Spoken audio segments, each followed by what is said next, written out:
ओवैसी भाईजान ने दिया एक और भड़काऊ पैगाम।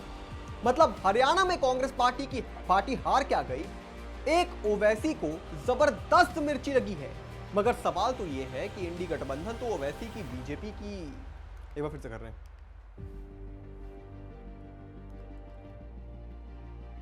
ओवैसी भाईजान ने दिया एक और भड़काऊ पैगाम। मतलब हरियाणा में कांग्रेस पार्टी हार क्या गई, ओवैसी को जबरदस्त मिर्ची लगी है। मगर सवाल यह है कि इंडी गठबंधन तो ओवैसी को बीजेपी की बी टीम बोलता है और ओवैसी ने हरियाणा चुनाव में तो अपना एक भी उम्मीदवार नहीं खड़ा किया, फिर बीजेपी कैसे जीत गई। खैर ओवैसी का भी यही कहना है।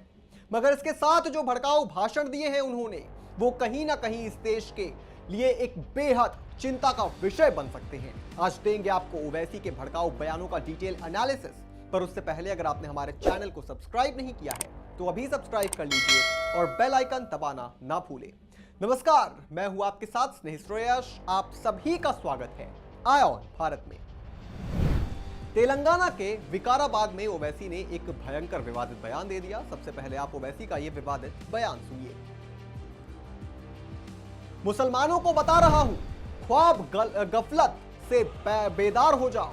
मैं बता रहा हूं, मोदी को अगर यह वक्फ का कानून बनेगा तो मुल्क में सोशल इंस्टेबिलिटी पैदा होगी। हम भारत को 1980 और 1990 में लेकर जाएंगे। हम एक मस्जिद को खो चुके हैं मोदी, अब कोई और मस्जिद कब्रिस्तान को नहीं खोएंगे। अगर आप मुल्क को विकसित भारत नहीं बनाना चाहते, अगर आप मुल्क को 1980 और 1990 के दशक में लेकर जाना चाहते हैं तो फिर आपको फैसला करना पड़ेगा। सोशल इंस्टेबिलिटी देश में पैदा हो जाएगी। अगर कल को आकर बोलोगे ये शीरे वड्डी पेट की मस्जिद को मैं तोड़ दूंगा, तो क्या नौजवान चूड़ियां पहन के बैठ जाएगा?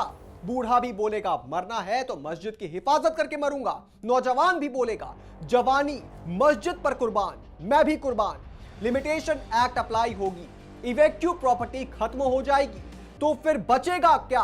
खाली कागज पर लिखा होगा वक्फ बोर्ड। मालिक कौन होंगे?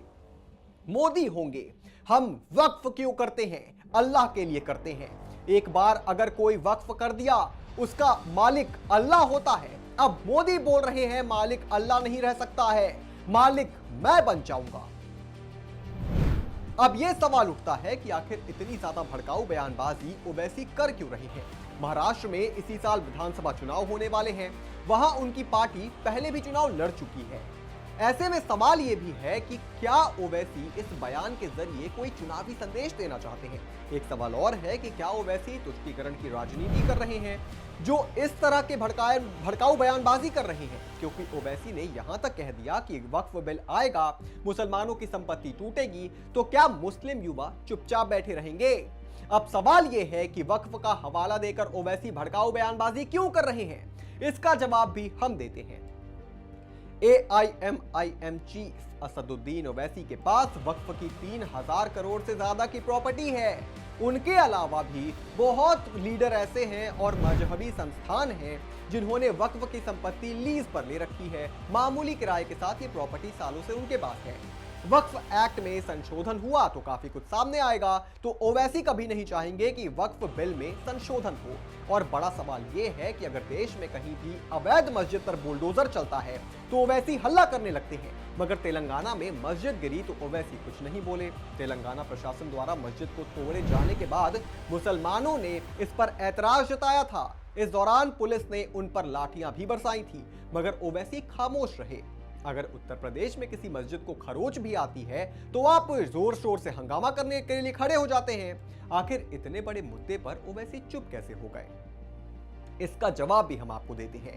केसीआर से ओवैसी की घनिष्ठ मित्रता है और तेलंगाना में मस्जिद का गिरना इनकी निजी हितों को सूट नहीं कर रहा था। यानी कि ओवैसी सिर्फ अपनी पर्सनल बेनिफिट के लिए मस्जिद की बात करते हैं, वरना जमीनी स्तर पर आपने गरीब मुसलमानों के लिए कौन सा बड़ा काम किया है? राष्ट्रीय नेता तो आप है नहीं, सिर्फ टीवी के लिए है। हैदराबाद के बाहर आपकी एक सीट नहीं बनती। हैदराबाद में भी आप सिर्फ अपनी सीट को जीत पाते हैं। तो आपने भड़काऊ बयान से चाहे आप कितनी भी नफरत फैला लें, आप ना तो देश का माहौल खराब कर पाएंगे, ना ही मुसलमान आपके झांसे में आएगा।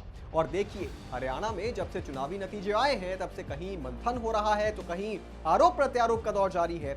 ओवैसी भी सामने आए और कांग्रेस को लपेटे में ले लिया, मगर अपने बड़बोलेपन में उन्होंने कई भड़काऊ बातें भी कर दी और गजब का विवादित बयान दिया।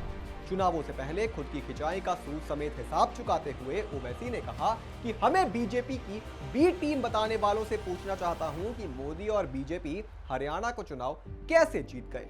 बात सही भी है। कांग्रेस तो अक्सर कहती है कि ओवैसी सिर्फ मुसलमानों का वोट काटते हैं और बीजेपी को इससे फायदा होता है क्योंकि मुसलमान वोटर बीजेपी का तो है नहीं, मुसलमान वोटर तो कांग्रेस का है और ओवैसी वोट काटते हैं तो फायदा हो जाता है बीजेपी को। तो ओवैसी ने हरियाणा में जब अपना कैंडिडेट नहीं उतारा तो कैसे जीत गई बीजेपी। चलिए चुनावी जुमलों को ज्यादा तवज्जो ना ही दे तो देश के लिए ठीक है। इस पूरी खबर पर आप क्या सोचते हैं दोस्तों, हमें कमेंट करके जरूर बताएं और भी तमाम बड़ी खबरों से जुड़े रहने के लिए आप देखते रहें आय ऑन भारत।